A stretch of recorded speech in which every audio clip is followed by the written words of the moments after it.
Now, just as we were starting this broadcast, Adam Housley got a hold of exclusive video showing the earlier shootout between police and the suspects. This is the first time we are seeing it.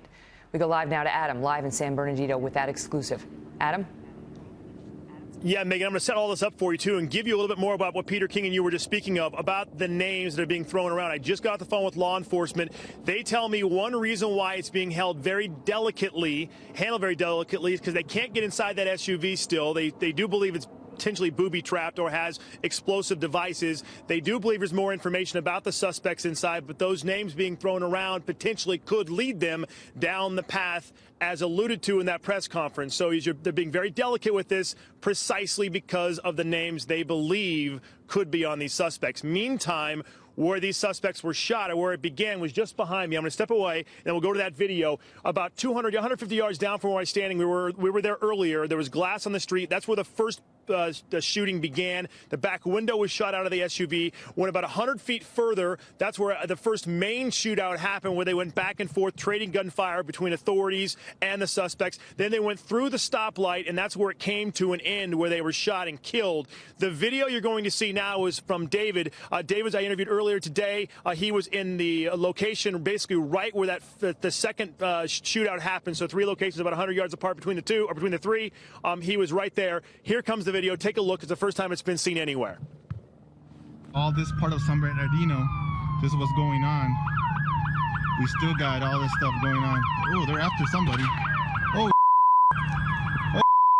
something's going on. Something's going on. There they go. They're after that guy. They're after that guy. Gunshots.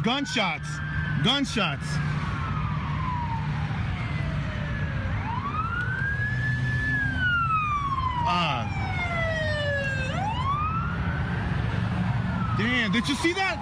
He shot? Yeah, there was gunshots. There was shooting. Oh, you better get down, bro. Just get out of here. Oh my God. Oh, they're killing that guy. Get inside. Close the gate. We have gunshots. Oh my God, right in front of us, dude. Okay, so that was at 3:07 local time, 6:07 Eastern this evening for you guys, afternoon for us. David Espinoza was the employee who was there, Megan. You're looking at the live look down there now, and they have it obviously surrounded by all sorts of not only SWAT team is there, but the bomb team as well, because they're having to actually take a look at what's inside that SUV. They are concerned that it does have a bomb inside. I'm told they have not yet reached the inside of the SUV. Obviously, a very delicate situation there, but you can see the chaos. We're about 1.5 miles from where the murders took place. That factory where David Espinoza worked was being shut down. The workers were going home. People here in San Bernardino were basically hunkering down or going home. The business day was ending because of what was going on here. No one knew where those people were. We were actually right over by the command center. We had kind of made our way down some railroad tracks, and we could see where the bomb squad had come in. The FBI had a massive presence, obviously local police forces as well. And all of a sudden, we got a tip on my phone that said there was a chase. Within seconds, it seemed like the battering ram left, the special forces from the police department left, and that's when we got in our SUV and left and came here, and that's where it ended, right down the street. So as you can tell, Megan, still very fluid here. Investigation still ongoing. We heard about the Redland situation where they're doing the search warrant there, but I am told, back to those names, that is the reason why the FBI is being very delicate. As you know, it's a very delicate situation in this country, and they want to make sure they have it exactly right. I'm told they're not going to tell us until they for sure get into that vehicle and thoroughly go through it and see if there's any other identification inside, that kind of thing. Megan? So they know what you're saying is they know the names. They just don't want to release them until they ensure that the names they believe they have are in fact the people they killed. They think they know the names, and if you talk to them, they won't go on record, obviously, because of the situation, but they'll tell you they've seen the cell phone pictures, and now some of them seen them in person, obviously, as well. But certain folks have seen cell phone pictures up front, up close of these individuals, and obviously have an idea of their ethnic background, if you will. Doesn't mean that has anything to do with this. I mean, it could be a workplace.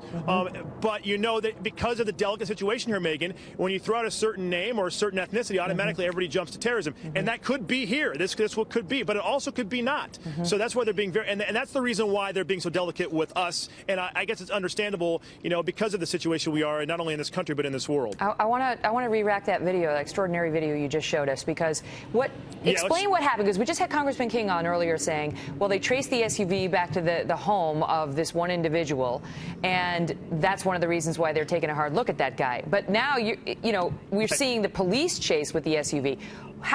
Explain what we're hearing, these two different reports, the SUV. Did they stumble upon it? What happened? Well, there's a couple of different reports we've heard. We heard that someone called it in. It could be a multitude of things. It could be they traced it back, and it could be that someone called it in also. But if you look at that video, Megan, it's not a fast chase. When David Espinoza pulled me aside and he showed me the video, you can see they're only doing 35 or 40 miles an hour. As Southern California chases go, that's not crazy. And then you see the window being shot out. I was standing by the glass. It was insane that it started there. Then 100 yards later was the first real barrage of gunfire. Then about another 150 yards is where it ended and where they were killed. So it seemed like a slow speed chase, almost as if they were preparing to fire back at the authorities. And you'll also notice there, it wasn't just marked cruisers, a lot of unmarked cars. I mean, the police presence here is massive, as you might expect, and understandably so, Megan. Can we just, I don't know if we're able to re-rack it again, because we're trying to get the shot of the SUV. Hey, Megan, do you want to hear from David? Do you want to hear from David? He just came up. He's here. Yes, David. we'd love to hear from David. David Espinoza is going to come over. David's the one that shot this video. Hold on, he's coming over right now. I know you were working right here. I know we've spoken a couple of times, and I mean, your account is amazing. You guys were shutting down. I'll give you a quick synopsis for those who don't know. You were shutting down for the day. I talked to your boss. He wanted the employees to go home, be safe, hunker down, get out of here, because no one knew what the heck was going on. We didn't know where these gunmen were, and then all of a sudden you saw what? All of a sudden we just saw that SUV. Normal traffic stop by the police. Maybe they didn't stop what they were supposed to, and all of a sudden we just heard the gunshots, and the window just shattered. We took a cover, and then and they passed by us. That's when I was already recording at that time. You know, I was ready to record something, and then from there at the second stop, at maybe 50 to 80 yards from us, that's when the second shooting occurred. Took cover, and then the last of the shots. It was a pretty scary moment. I mean, you guys were outside. What you need to realize, they were already outside the fence anyway, because you thought it was just a traffic stop that would happen to have a couple extra officers. And, of course, you guys were going to go home anyway. But then when you heard the gunfire, as you see on the video, I mean, you guys were like, holy smokes, in different words. Yes, exactly. And that's what I saw. And then when I saw the parade of all the police officers coming in, all the units, FBI, ATF, all chasing them, and I go, oh, this is them. And when I saw their part of their faces, and I was like, I just couldn't believe that was them, and it's happening here in front of us. Yes. Surreal. Very surreal. Yes, exactly. It happens everywhere. Now it's happening here. I know one of your bosses said he, heard he thought it was AK-47s. I know we've, obviously all sorts of speculation. Obviously, they had powerful weapons that were firing, and handguns, as we heard from the press conference. Now knowing that, I mean, troubling. Yeah, it is. I mean, having that right in front of us, in front of some of the employees were that I was talking to outside of the getting escorted them outside. They were just take cover, let's duck. It's they were scary noises. Hey, if you want to show that video one more time, Megan, I want to ask you too, real quickly, when you looked at your phone after it all went down, and you looked at the video again, I mean, it's pretty amazing. It sure was. Like, wow, I actually recorded that, and it's happening, and listening to the gunshots, especially the gunshots, listening to those, it's really. Really ugly. Well, David Espinoza, we appreciate your time. Thankfully, you're safe. And as you can tell, Megan, a lot of people in this town a bit shaken. I spoke with a woman earlier who was hunkered down in a closet with her dog. She's now, I've been told, the update viewers home. I had some viewers actually email me and tweet me.